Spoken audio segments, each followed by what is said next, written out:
Dozens of Rohingya refugees stranded on the rusty hull of a capsized ship were rescued after the dehydrated and sunburnt group had drifted at sea for more than a day.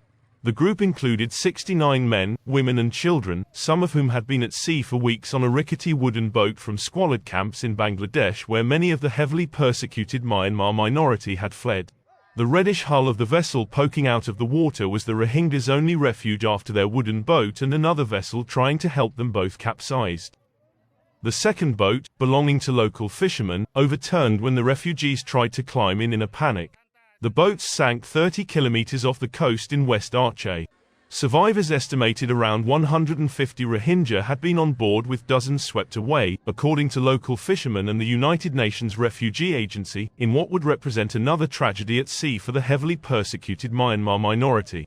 The total victims rescued alive is 69, the local search and rescue agency said in a statement, adding 9 children, 42 men and 18 women were saved.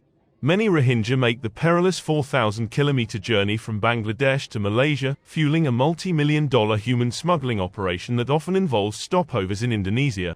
The authorities took the group to shore in West Aceh capital Mulabo, the local search and rescue agency said. They were met at Mulabo port by 10 awaiting ambulances and medics, which whisked some of the refugees to hospital while others were taken to a temporary shelter at an old Red Cross building in a nearby village, said a journalist. 6 Rohingya from the same vessel were rescued by fishermen. Some Rohingya boats landing in Aceh in recent months have been pushed back out to sea as sentiment towards the minority group shifts in the ultra-conservative Indonesian province.